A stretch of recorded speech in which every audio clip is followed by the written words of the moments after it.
ఆత్మీయమైనటువంటి జేసీ TV మరియు సత్య TV ఈ రెండు ఛానల్స్ కలిసి సంయుక్తంగా నిర్వహిస్తున్న కార్యక్రమాలను ఆదరిస్తున్న మీ అందరికీ కూడా మనస్ఫూర్తిగా ధన్యవాదాలు తెలియజేసుకుంటూ, ఎన్టీ రామారావు సమగ్ర జీవిత చరిత్ర ఇప్పటి వరకు కూడా మనం 11 ఎపిసోడ్లు పైగా మనం చేయడం జరిగింది. దాదాపు 12 గంటల పైగా ఈ ప్రసారాలు ఉన్నాయి.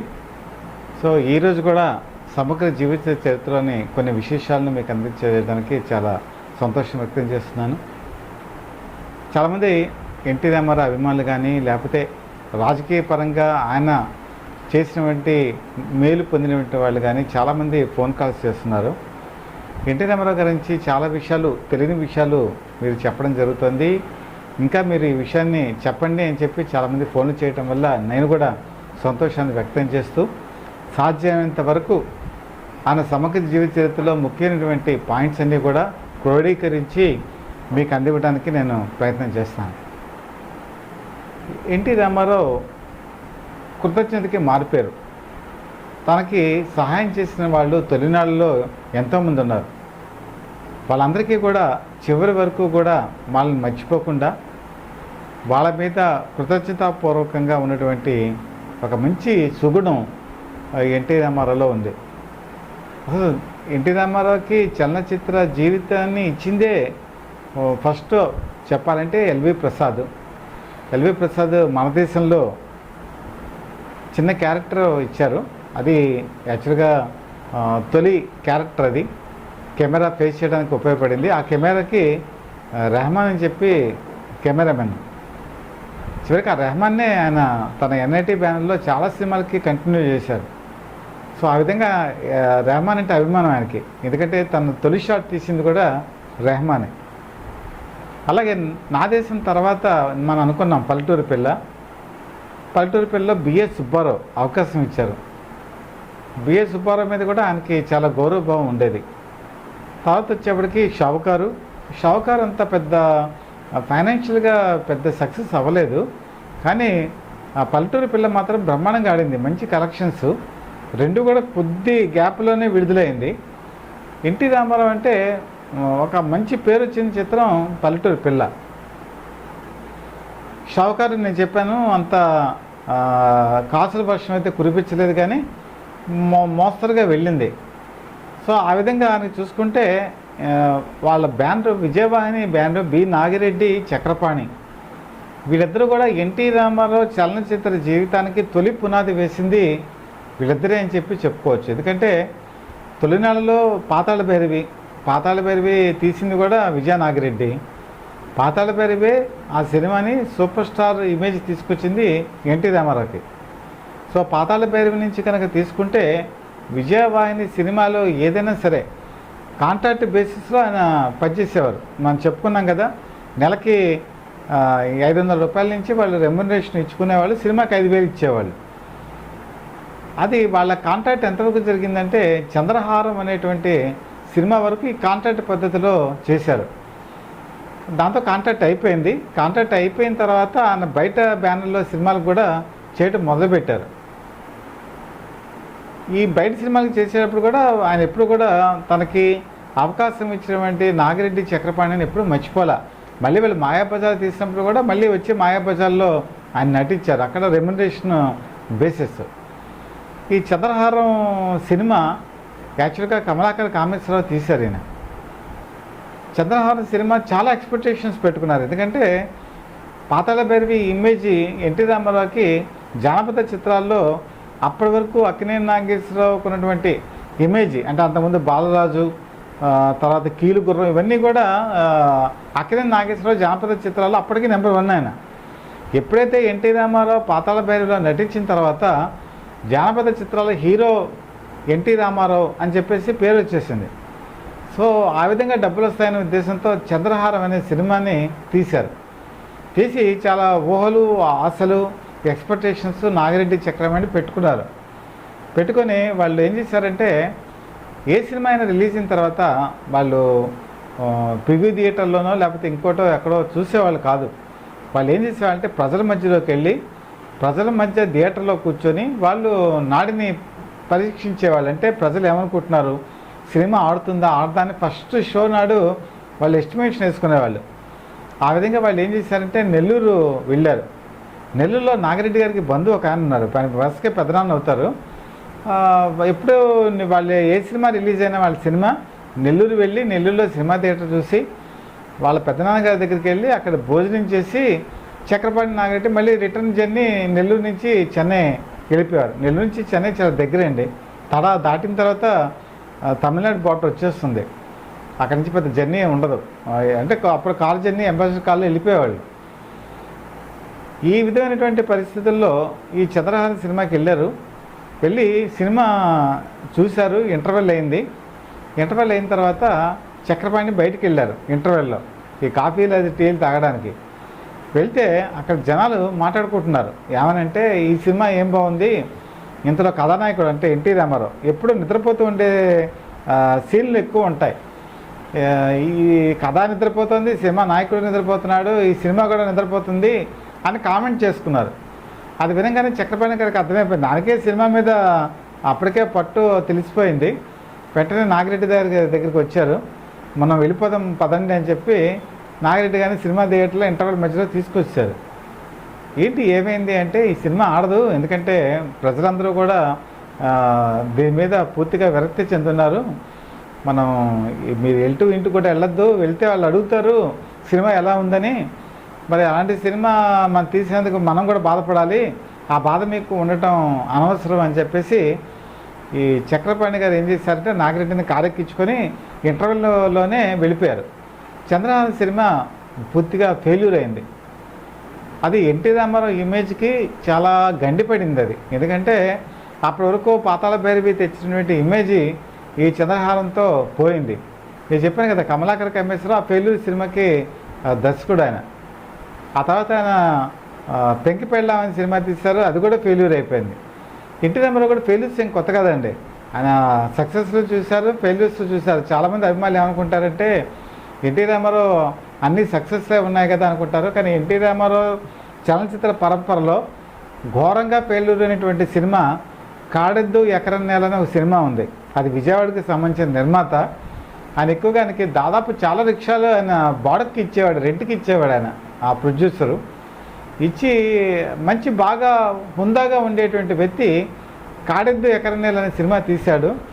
ఎన్టీ రామారావు చలనచిత్ర జీవితంలో అతి పెద్ద ఫెయిల్యూర్ సినిమా ఈ కాడెద్దు ఎకరం నేల. నాకు తెలిసినంత వరకు, నేను విన్నంత వరకు కూడా మొత్తం ఆంధ్రప్రదేశ్లో ఈ సినిమా 1-2 రోజులు మాత్రమే ఆడింది. కొన్ని థియేటర్స్లో అయితే మొదటి మార్నింగ్ షో పడిన తర్వాత మ్యాట్నీ ఉంచారు, ఫస్ట్ షో తీసేశారు. తర్వాత కొన్ని చోట్ల ఫస్ట్ డే ఆడింది, రెండో రోజు సెకండ్ షోకి తీసేశారు. ఎన్టీ రామారావు చలనచిత్ర జీవితంలో అతిపెద్ద ఫెయిల్యూర్ సినిమా ఈ కాడెద్దు ఎకరం నేల. సో చంద్రహారం కూడా అంత ఘోరం ఫ్లాప్ కాదు, కానీ అది కూడా ఫ్లాప్ సినిమానే. ఆ విధంగా ఆయన ఫెయిల్యూర్స్ అనేది చూశారు. కాబట్టి అభిమానులు కూడా గుర్తుపెట్టుకోవాలి, ఫెయిల్యూర్ సక్సెస్లు ప్రతి నటుడికి వస్తాయి.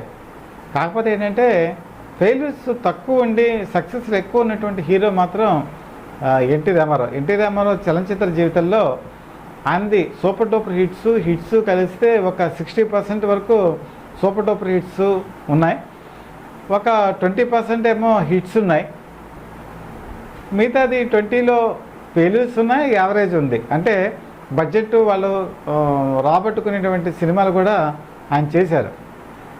ఈ చంద్రహారం తర్వాత బి నాగిరెడ్డి చక్రపాణిలో కూడా కొంచెం ఇబ్బందికరమైన పరిస్థితి వచ్చింది. కానీ వాళ్ళు ఒకటే నిర్ణయించుకున్నారు, వాళ్ళకి ఏంటంటే వాళ్ళ బ్యానర్లో ఏ సినిమా తీసినా కూడా ఎన్టీ రామారావే కథానాయకుడు. ఎందుకంటే ఎన్టీ రామారావు పౌరాణికాల్లో సక్సెస్, జానపదాల్లో సక్సెస్, సోషల్ పిక్చర్స్లో సక్సెస్. ఇది నిరూపించింది విజయవాహిని. విజయవాహిని చూడండి, పాతాళ భైరవి అది జానపద చిత్రం. తర్వాత మాయాబజార్ ఏమో పూర్తిగా పౌరాణిక చిత్రం. దానికి ముందు ఆయన మాయాలోకంలో రంభని ఒక సినిమా చేశారు ఈ మాయాబజార్కి ముందు, అది కూడా ఫెయిల్యూర్ సినిమానే, అది కూడా పెద్దగా ఆడలేదు. ఫెయిల్యూర్స్ లిస్ట్ చెప్తున్నానండి మీకు. మాయాలోకంలో రంభ కూడా పెద్ద ఆళ్ళ.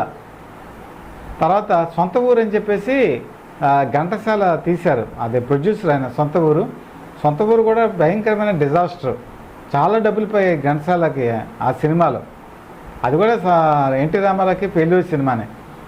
సో ఎన్టీ రామారావు కూడా డౌట్ వచ్చింది, ఏంటి తన చలనచిత్ర జీవితం ఎడ్డెడుతుంది, ఒక పక్క హిట్స్ వస్తుంది, ఒక పక్క ఫెయిల్యూర్స్ వస్తున్నాయి, మరి ఎలాగని. షావుకారు కూడా పెద్ద డబ్బులు రాలేదని చెప్పుకున్నాం. అలాగే మల్లీశ్వరి సినిమా కూడా కళాత్మకమైనటువంటి చిత్రమే కానీ సూపర్ డూపర్ హిట్ అయ్యే సినిమా ఏం కాదు. అందరూ మెచ్చుకున్నారు, బాగుంది, కానీ పెద్దగా డబ్బులు వచ్చి పడిపోయి ఆ నిర్మాతకి లాభాలు తెచ్చినటువంటి సినిమా కాదు. అది కూడా చెప్పాలంటే యావరేజ్ సినిమానే, సూపర్ డూపర్ హిట్ సినిమా కింద మనం లెక్కేలాం. ఇటువంటి తరుణంలో వాళ్ళు తీసినటువంటి మిస్సమ్మ సోషల్ పిక్చరు. మిస్సమ్మలో ఎన్టీ రామారావు సరసన సావిత్రి నటించినటువంటి విషయం తెలిసిందే. ఆ సినిమా మంచి కలెక్షన్స్ సాధించింది. హిందీలో మిస్ మేరీ అని చెప్పి తీశారు, అది కూడా సూపర్ డూపర్ హిట్ అయింది. ఇది విజయవాహినికి మళ్ళీ ఒక కొత్త ఊపు తీసుకొచ్చేటువంటి చిత్రాల్లో ఈ మిస్ మేరీ ఒకటి, అదే మిస్సమ్మ. తర్వాత అంతకుముందు నేను చెప్పాను మాయాబజారు కూడా వాళ్ళకి మంచి కలెక్షన్స్ తీసుకొచ్చింది.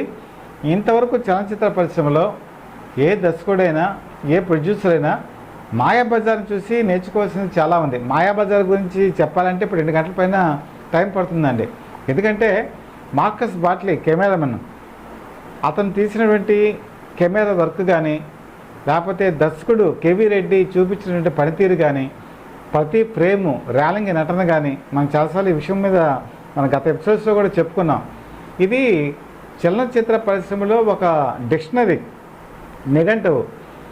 దీని మీద ఎన్నో అధ్యయనాలు జరిగాయి. అంటే సినిమాని మనం ఎలా తీయాలి, సినిమాలో ఏ విధమైనటువంటి అంశాలు ఉండాలి, సినిమాని కథనం ఏ విధంగా ఉండాలని ఈ రోజు కూడా మీకు ఫిల్మ్ ఇన్స్టిట్యూట్స్లోని వాటిల్లో కూడా ఈ మాయాబజార్ సినిమాని ఒక ప్రత్యేకంగా ఒక లెసన్ కింద చెప్తూ ఉంటారు. ఆ విధంగా చూసుకుంటే మాయాబజారు ఈరోజు రజనీకాంత్ కానీ, చిరంజీవి కానీ, రాజేంద్ర ప్రసాద్ కానీ వీళ్ళు ఫిల్మ్ ఇన్స్టిట్యూట్లో చదువుకున్నప్పుడు వీళ్ళందరూ కూడా ఈ మాయాబజార్ ఒక ప్రత్యేకమైన క్లాసెస్, ఒక 2-3 క్లాసెస్ ఉండేవి. అందులో ఈ నటన గురించే ప్రత్యేకంగా చెప్పినటువంటి సందర్భాలు కూడా ఉన్నాయి. అలాగే అక్కడే కాదు, వి మధుసూదన్ రావు మధు ఫిల్మ్ ఇన్స్టిట్యూట్ అని ఒకటి స్థాపించారు. ఆ మధు ఫిల్మ్ ఇన్స్టిట్యూట్లో కూడా ఈ మాయాబజార్ గురించి ప్రత్యేకమైనటువంటి తరగతుల్ని కండక్ట్ చేసేవాళ్ళు. అంటే ఈరోజు భానుచంద్ర కానీ, లేకపోతే బాలకృష్ణ కానీ, వీళ్ళందరూ కూడా ఆ మాయాబజార్ సినిమాలో ఉండే అంశాలను నేర్చుకునే ఈరోజు వాళ్ళు గొప్ప నటులయ్యారని చెప్పడంలో ఏమాత్రం కూడా అతిశయోక్తి లేదు. భానుచంద్ర అయినా, సుమన్ అయినా, రజనీకాంత్ అయినా, చిరంజీవి అయినా, రాజేంద్ర ప్రసాద్ అయినా, వీళ్ళందరూ కూడా మాయాబజార్ గురించి చేసినటువంటి అంశాలని పరిగణలోకి తీసుకుని వాళ్ళ నటనలో ఇంప్రూవ్మెంట్ తీసుకొచ్చారంటే దానికి మూల కారణం మాయాబజార్ అని చెప్పుకోవచ్చు. మాయాబజార్ తీసినటువంటి కేవీ రెడ్డి గారు కావచ్చు. మాయాబజార్ ఇప్పటికీ కూడా మీరు టీవీలో వచ్చినా, లేకపోతే క్యాసెట్లు చూసినా, మీరు 20 సార్లు కాదు, 30 సార్లు కాదు, 100 సార్లు చూసినా కూడా ఎప్పటికీ కూడా మీకు బోరు కొట్టదు, అంత గొప్పగా ఉంటుంది. అలాగే ఎన్టీ రామారావు చిత్రాల్లో నర్తనశాల ఒకటి. నర్తనశాల ఇప్పటికీ వయసులో పెద్దవాళ్ళు చాలామంది ఉన్నారు. ఆ సినిమా ఎన్నిసార్లు వచ్చినా చూస్తారు, ఇప్పటికీ మీకు బోరు కొట్టదు. ఆ సినిమా 30 సార్లు చూసినా కూడా మీకు బోరు కొట్టదు. ఎందుకంటే ఆ కథ గమనం కూడా మనకి చాలా ఆకట్టుకుంటుంది. అలాగే మాయాబజారు, నర్తనశాల, శ్రీకృష్ణ పాండవీయం, పాండవ వనవాసం, ఇవన్నీ కూడా ఎన్టీ రామారావు చలనచిత్ర జీవితంలో మైలురాళ్ళు. సరే, మనం విజయవాహినికి విషయానికి వచ్చేప్పటికీ ఈ మాయాబజార్ రిలీజ్ అయిన తర్వాత ఆ బ్యానర్కి ఒక నమ్మకం కలిగింది. ఎందుకంటే ఎన్టీ రామారావుతో సినిమా తీస్తే ఆ సినిమా సూపర్ డూపర్ సక్సెస్ అని వాళ్ళు తీసే ప్రతి సినిమాలో కూడా ఎన్టీ రామారావే ప్రధానమైనటువంటి కథానాయకుడిగా ఉండేవారు. ఆ టైంలోనే విజయవాహిని నుంచి వచ్చినటువంటి మరొక సూపర్ డూపర్ హిట్ చిత్రం జగదేక వీరుని కథ. జగదేక వీరుని కథ బ్లాస్ట్ హిట్. అది ఆంధ్రప్రదేశ్ని ఒక ఊపేసింది. ఎందుకంటే అంతవరకు కూడా పాతాళ భైరవిలో తోటరాముడు చేసే సాహసాలు లిమిటేషన్ ఉంది కొంతవరకు, కానీ జగదేక వీరుని కథకు వచ్చేప్పటికీ ఆ సాహసాలకి అంత ఉండదు. అంటే ప్రేక్షకులు ఊహించినది, ప్రేక్షకులు ఎక్స్పెక్ట్ చేయనిది అంతవరకు ఇండస్ట్రీలో ఎవరూ తీయనటువంటి ప్రయోగాలు.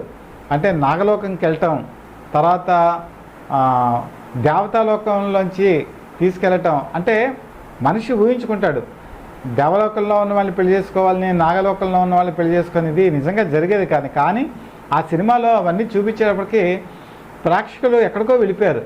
అంటే ఈరోజు మనం చెప్పుకుంటే జగదేక వీరుడు అతిలోక సుందరి ఈ సినిమాలు చూసి 90లో ఎలా అడ్మైర్ అయ్యారో అప్పట్లోనే ఎన్టీ రామారావు సినిమాల్లో ఈ జగదేక వీరుని కథ మూలం అన్నమాట.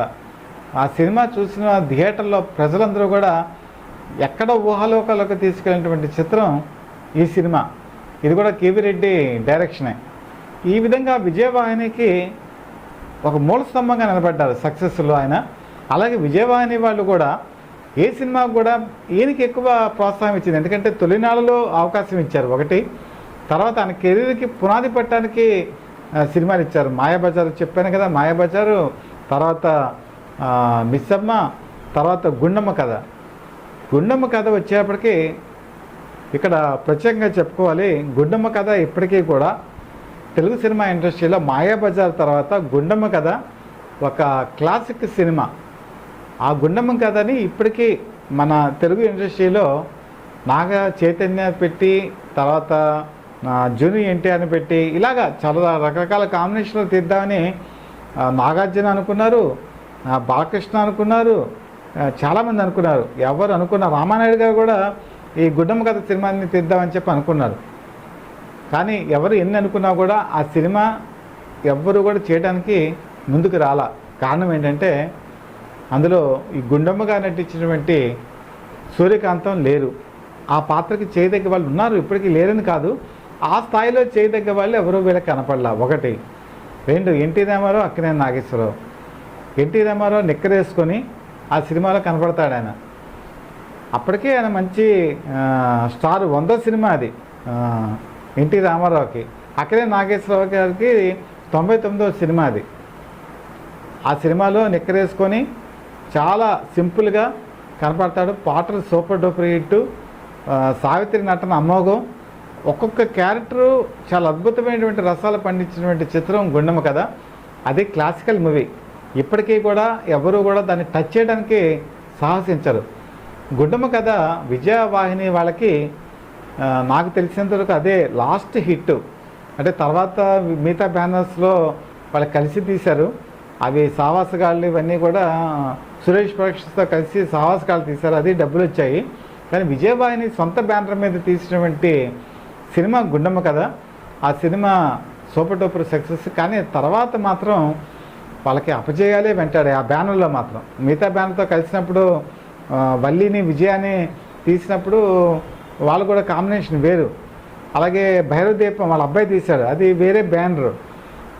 అలా సక్సెస్ఫుల్ వచ్చాయి తప్ప విజయవాహిని బ్యానర్ మీద మాత్రం అదే లాస్ట్ హిట్ అనుకోవాలి. తర్వాత ఎవరికి కూడా శాశ్వతమైన హిట్స్ ఏ ప్రొడక్షన్ కూడా ఇవ్వలేదు కదా, అదే జరిగింది విజయవాహిని వాళ్ళకు కూడా.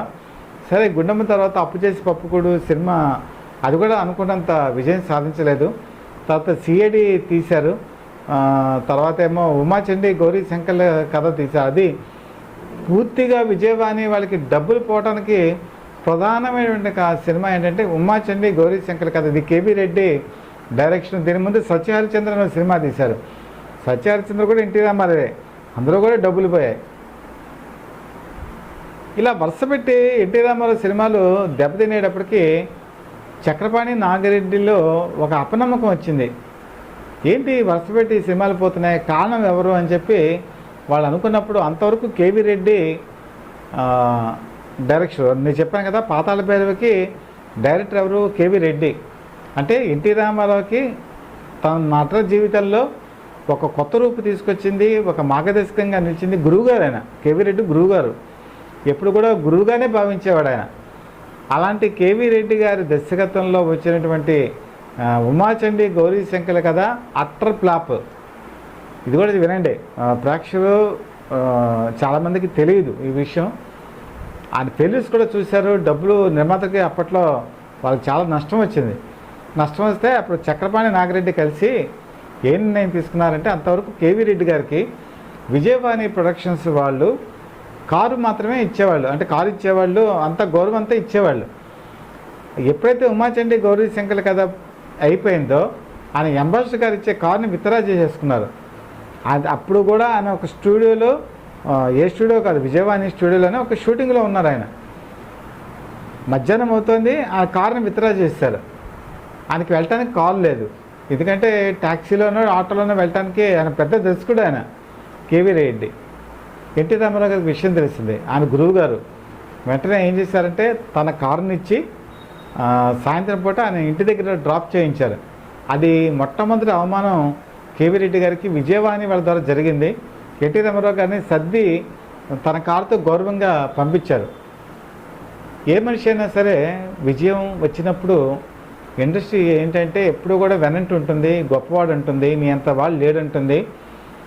కానీ ఎప్పుడైతే ఫెయిల్యూర్ వచ్చిందో మన చుట్టుపక్కల వాళ్ళు ఎవరు మనతో ఉండరు, మన బంధువులు ఉండరు, స్నేహితులు ఉండరు, అందరూ వదిలి వెళ్ళిపోతారు. కానీ ఎన్టీ రామారావు అలాంటి వ్యక్తి కాదు. తను ఎవరైతే తనకు దారి చూపించారో, తను ఎవరైతే మెట్లు ఎక్కడానికి పైకి వెళ్ళడానికి ఉపయోగించారో, ఎవరైతే తనకు చిన్నప్పటి నుంచి స్నేహంగా ఉన్నారో వాళ్ళు ఎవరిని కూడా ఆయన ఇండస్ట్రీలో వదిలిపెట్టలేదు. నేను చాలా ఎగ్జాంపుల్స్ గతంలో కూడా మీకు చెప్పాను. తాతినేని ప్రకాశ్రావు ఆయన రూమ్మేట్గా ఉండేవారు. ఆ రూమ్మేట్గా ఉన్న తాతినేని ప్రకాశ్రావుకి ఎన్నో సినిమాలు ఇప్పించారు ఆయన. అలాగే తనతో పాటు రూమ్లో ఉన్నటువంటి టీవీ రాజు, ఆయన మ్యూజిక్ అంటే బాగా ఇది, టీవీ రాజు గారికి ఒక మ్యూజిక్ డైరెక్టర్గా నిలబెట్టారు. ఇక్కడ విషయం వచ్చేవాడికి కేవీ రెడ్డి గారు రామారావు నిలబెట్టారు. సూపర్ స్టార్ని చేసిందే కేవీ రెడ్డి. ఆయన పరిస్థితి ఎవరు రాలేదు, ప్రొడ్యూసర్స్ బయట వాళ్ళు ఎవరు రాలేదు. ఆయన తీసినటువంటి పాతాళ పేరు చాలు ఎంత గొప్ప సినిమానో, మాయాబజార్ చాలు ఎంత గొప్ప సినిమానో, జగదేక వీణు కదా గొప్ప సినిమా. అలాంటి సినిమాలు తీసిన కేవీ రెడ్డి గారి దగ్గరికి ఎవరు సినిమాలు తీయడానికి ముందుకు రాలా. అదే సమయంలో కేవీ రెడ్డి గారు వాళ్ళ అబ్బాయి అప్పట్లో అమెరికాకి వెళ్ళటానికి ఎడ్యుకేషన్ నిమిత్తం ఆయనకి వీసా వచ్చింది. వీసా వస్తే అప్పట్లో 70,000 రూపాయలు మొత్తానికి కట్టాలి అమెరికాలో చదువుకోవడానికి. 70,000 ఇప్పుడు మనకి చాలా చిన్న అమౌంట్. అప్పట్లో 50,000 60,000లో ఈ 70,000 అంటే చాలా పెద్ద అమౌంట్. ఒకరోజు కేవీ రెడ్డి గారికి అన్నీ చూశారు పరిస్థితులు, ఎవరు కూడా వచ్చి ఇచ్చే పరిస్థితులు లేవు, సినిమాలు లేవు చేతుల్లో. ఇంట్లోనేమో భార్య కూడా అన్నారు, మన పిల్లాడిని ఇప్పుడు మనం చదివించుకోకపోతే మీరేమో డైరెక్టర్, వాడు డైరెక్టర్గా వాడు ఎస్టాబ్లిష్ అవ్వలేడు కదా, పైకి రావాలి ఎలాగా అన్నప్పుడు ఆయన ఏం చేశారంటే చాలా ఆత్మాభిమానం గల వ్యక్తి కేవీ రెడ్డి. ఆయన ఏం చేశారంటే ఒకరోజు పొద్దున ఎన్టీ రామారావు ఇంటికి వెళ్ళారు. ఎన్టీ రామారావుకి ఒక్కసారి ఆశ్చర్యం వేసింది, ఎందుకంటే తన గురువుగారు తన ఇంటికి వచ్చారు. వెంటనే మర్యాదలు చేసి కూర్చోబెట్టి, ఏంటి గురువుగారు నేనే పిలిస్తే నేను వద్దును కదా, మీరు ఎందుకు రావటం అని చెప్పేసి అక్కడ ఆ తమ్ముడు త్రివిక్రమరావు కూడా అక్కడే ఉన్నారు.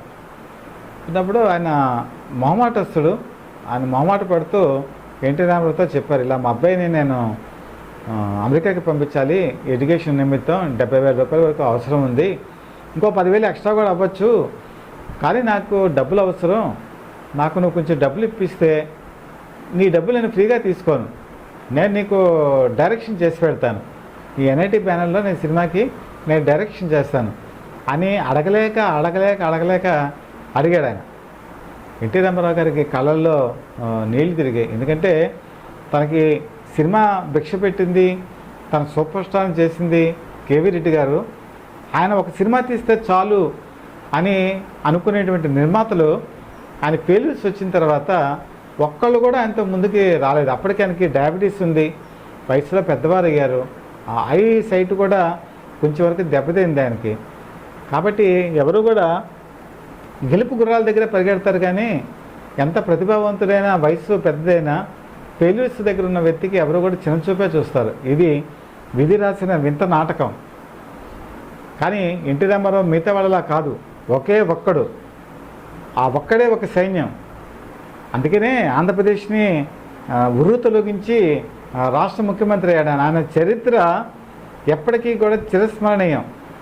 నాకు తెలిసి మనం ఎన్నో పాఠ్యగ్రంథాలు చదవంటాం, అక్బర్ గురించి, లేకపోతే మొఘలాయల గురించి, షాజహాన్ గురించి, నూర్జహాన్ గురించి, సుల్తానా రజియా సుల్తానా గురించి, అందరి గురించి మనం చదువుకొని ఉంటాం. కానీ ఈరోజు పాఠ్యగ్రంథాల్లో ఎన్టీ రామారావు గారి జీవిత చరిత్ర కూడా ఉంటే ఈరోజు స్టూడెంట్స్కి అది ఒక మార్గదర్శకం. అంటే ఏ విలువలు ఉండాలి మనిషికి. శ్రీరాముడిలో మంచి గుణాలు ఉన్నాయి. తండ్రిని మించి తండ్రిని మాట జవదాటినటువంటి శ్రీరాముడు అడవులకు వెళ్ళాడు. మన ఎన్టీఆర్లో కూడా ఆ గుణాలు చాలా ఉన్నాయి. ఎవరండి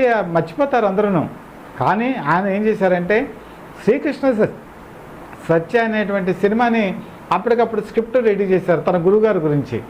వెంటనే 70,000 రూపాయలు అడ్వాన్స్ కింద దానికి ఇప్పించారు.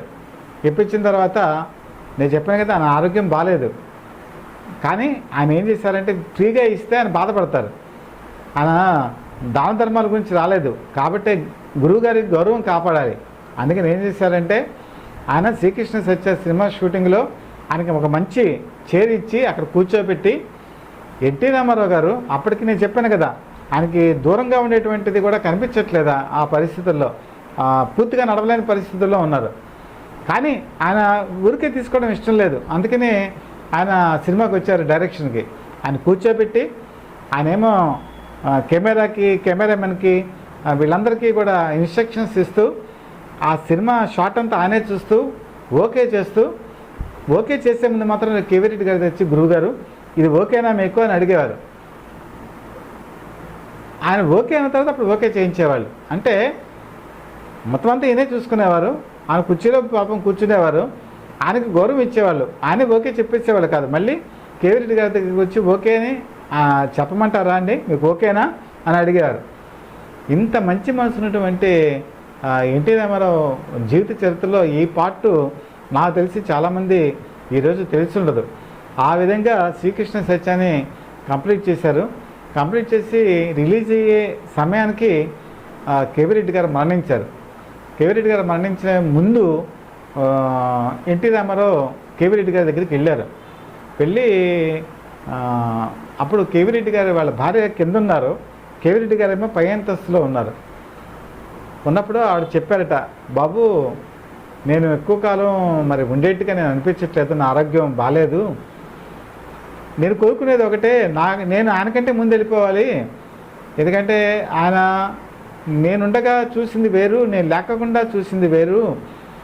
నేను ముందే వెళ్ళిపోతే ఒక పుణ్యస్త్రీగా నేను వెళ్ళిపోతాను, ఆ తర్వాత ఆయన కష్టాలు పడతారో లేదో నేను ఊహించలేను. అలాగే పుణ్యస్త్రీగా నేను వెళ్ళిపోవాలని నేను కోరుకుంటున్నాను, ఆయన చేతుల మీదుగా నేను మరణించాలని కోరుకుంటున్నానని చెప్పారట. చెప్తే ఈయన పై అంతస్తులోకి వెళ్ళారు ఎన్టీ రామారావు. అప్పుడు కేవీ రెడ్డి గారు ఉన్నారట, ఆయన ఆరోగ్యం బాగాలేదు. ఆయన అన్నారట, రామారావు నేను నా భార్య కన్నా ముందు వెళ్ళిపోవాలి, ఎందుకంటే నేను ఒంట్లో బాగాలేనప్పుడు నన్ను చూడటానికి నా భార్య ఉంటుంది, కానీ నేను ఆవిడ ముందు వెళ్ళిపోతే నన్ను చూడటానికి కొడుకు కోడలు వీళ్ళెవరు అంత గౌరవంగా చూడరు. నా భార్య చేతుల్లోనే నేను గౌరవంగా వెళ్ళిపోవాలని కోరుకుంటున్నాను, అదే నా చివరి కోరిక అని చెప్పారట. అది విన్న ఎన్టీ రామారావు మనసు చాలా హృదయం తల్లడిల్లిపోయింది. అప్పుడు ఆయన పక్కన జూనియర్ సముద్రాల సీనియర్ సముద్రాల అంటే పెద్ద పెద్ద రైటర్స్ ఉన్నారు. అప్పుడే ఆయన ఏం చేశారంటే ఒక స్క్రిప్ట్ తయారు చేశారు. ఆ స్క్రిప్ట్ పేరు ఏంటంటే పుణ్య దంపతులు అని ఒక సినిమా. వీళ్ళిద్దరూ ఏవైతే వృద్ధాప్యంలోకి వచ్చిన తర్వాత వాళ్ళు ఏ విధంగా ఇబ్బంది పడతారనే దాని మీద పుణ్య దంపతులు అనేటువంటి స్క్రిప్ట్ ఒకటి రెడీ చేశారు. ఆయన కోరిక కూడా ఏంటంటే పుణ్య దంపతులు సినిమాని ఎలాగైనా సరే సినిమా తీద్దామని చెప్పి అనుకున్నారు. కానీ పుణ్య దంపతులు ఆయన తీద్దామని చెప్పి అనుకున్నారే కానీ చివరి వరకు కూడా ఆయన పుణ్య దంపతులు సినిమాని తీయలేకపోయారు. ఆ స్క్రిప్ట్ కూడా ఇప్పటికీ కూడా వాళ్ళ కుటుంబ సభ్యుల దగ్గరే ఉంది. బహుశా ఇప్పుడు ఎవరు కూడా ఇంకా తీయలేకపోవచ్చేమో. ఇంకా తీస్తే బాలకృష్ణ ఇంకెప్పటికైనా తీయాలి ఆ స్క్రిప్ట్ని. అది ఎన్టీ రామారావు గారి కోరిక అది.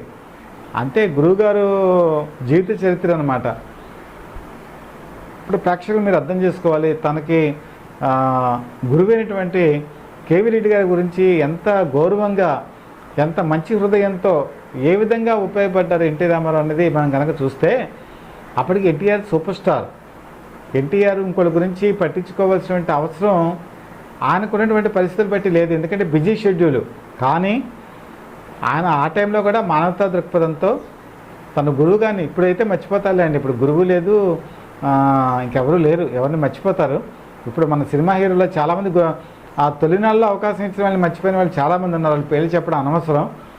ఆ విధంగా మర్చిపోయిన వాళ్ళకన్నా కూడా మర్చిపోయినటువంటి ఎన్టీ రామారావు చిరస్మరణీయుడు ఆయన. ఇదొక ప్రధానమైన ఘట్టం అండి. తర్వాత ఈయన ఈ విధమైనటువంటి ప్రక్రియలో వస్తున్నప్పుడు నేను చెప్పాను కదా, విజయవాహిని వాళ్ళు సినిమాలో స్పీడ్ తగ్గిపోయింది వాళ్ళకి. స్పీడ్ తగ్గిపోయి వాళ్ళు వేరే బ్యానర్తో కలిసి పనిచేయటం ఇలాగా పరిస్థితికి వచ్చారు. వచ్చినప్పుడు వాళ్ళు ఈయన ప్రవర్తన అంతా కూడా ఎన్టీ రామారావు అబ్జర్వ్ చేశారు. ఒకరోజు ఎన్టీ రామారావు ఏంటంటే రజనీకాంత్ని పిలిచి చెప్పారట, రజనీ నువ్వు 3:30కి లే నిద్ర, 3:30కి లేచినప్పుడు దాన్ని బ్రహ్మీ ముహూర్తం అని చెప్పి అంటారు. 3:30 నుంచి 4:30 మధ్యలో నువ్వు ప్రాణాయామం చేయి, యోగా ప్రాణాయామం చేయి. నీకు ఏదైతే చికాకులు ఉంటాయో ఆ చికాకులన్నీ కూడా పోతాయి, నీ మానసిక ప్రశాంతత వస్తుంది, నువ్వు సినిమాల్లో విజృంభిస్తావని చెప్పి చెప్పారట. ఆయన ఎప్పుడైతే ఆ మాట చెప్పారో రజనీకాంత్ కూడా ఆయన ఏకలవ్య శిష్యుడు కదా, ఆయన చెప్పిన దాని ప్రకారం 3:30కి నిద్రలేచి ఈ యోగా ప్రాణాయామం చేసి తర్వాత సినిమాల్లో విజృంభించి తమిళనాడులో సూపర్ స్టార్ అయ్యారు. ఇదండి ఎన్టీ రామారావు గారు తన జీవితంలో ఎంతోమందికి మార్గదర్శకులయ్యారు, తనకు సహాయం చేసిన వాళ్ళకి దారి చూపించారు, వాళ్ళ మీద కృతజ్ఞత చూపించారు, వాళ్ళ మీద వినయంగా ఉన్నారు. తన సూపర్ స్టార్ అని లేకపోతే ఆంధ్రప్రదేశ్ ముఖ్యమంత్రి అని ఆ సమయంలో కూడా ఎప్పుడూ కూడా ఆయన ఎవరి మీద కూడా వ్యతిరేక భావం పెంచుకోలేదు, ఆ గర్వం కూడా చూపించలేదు, అహంకారం కూడా చూపించలేదు. ముఖ్యమంత్రిగా ఆయన ఉన్న సమయంలో హాస్య నటుడు పద్మనాభం ఆయనతో దేవత అనే సినిమా తీశారు. ఒకరోజు ఏదో పనుండి వెళ్ళారు, వెళితే లోపల ఎంపీలు ఉన్నారు, ఎమ్మెల్యేలు ఉన్నారు, వాళ్ళతో మీటింగ్ జరుగుతోంది. బయట ఇంకా చాలామంది వెయిట్ చేస్తున్నారు ఎంపీలు. సరే ఆయనకి సమాచారం తెలిసింది పద్మనాభం వచ్చారని. వెంటనే ఆ మీటింగ్ని ఆపేసి మీరు తర్వాత మాట్లాడుకుందాం వెళ్ళండి అని చెప్పి పంపించి పద్మనాభాన్ని లోపలికి పిలిచారట. పిలిస్తే పద్మనాభం ఆశ్చర్యపోయారు, అదేంటంటే మీరు లోపల పెద్ద పెద్ద వాళ్ళతో మాట్లాడుతున్నారు, మీరు నన్ను ఇలాగ పిలిపించారు, ఇలా కాదు నేను తర్వాత వస్తాలేండి అంటే లేదు బ్రదర్, మనం కలిసి సినిమాలో నటించాం, ఏదో పని మీద మీరు వచ్చి ఉంటారు, చెప్పండి మీకు ఏ పని కావాలి అని అంటే లేదంటే మిమ్మల్ని చూడటానికే వచ్చాను అని చెప్తే ఆయనకి కాఫీ టీ అది తెప్పించి గౌరవంగా చూసి ఆయన పంపించారట. ఇదండి ఎన్టీ రామారావు గారి సంస్కారం, ఆయన ఉన్నతమైనటువంటి ఆలోచనలు, ఉన్నతాశయం ఇవన్నీ కూడా ఈరోజు ప్రేక్షకుల ముందు తీసుకొచ్చినందుకు మనస్ఫూర్తిగా నేను అందరికీ కూడా కృతజ్ఞతలు ధన్యవాదాలు తెలియజేసుకుంటూ ఎన్టీ రామారావు గారి జీవితంలో మరిన్ని విషయాలు వచ్చే ఎపిసోడ్స్లో మీ ముందు ఉంచుతానని మనస్ఫూర్తిగా తెలియజేస్తూ ఈరోజు Satya TV, Satya for the people live TV ఈ రోజుకి 6 లక్షల వ్యూషిప్కి చేరుకుంది. ఇది ఆంధ్రప్రదేశ్, తెలంగాణ, తమిళనాడు, కర్ణాటక ఇలా విస్తారమైనటువంటి లైవ్ ప్రసారాలను అందజేస్తోంది. కాబట్టి మీరు అందరూ కూడా అభిమానించి ప్రోత్సహిస్తున్నందుకు మనస్ఫూర్తిగా మీకు ధన్యవాదాలు తెలియజేసుకుంటూ శిరస్సు వంచి నా నమస్సమాంజలు.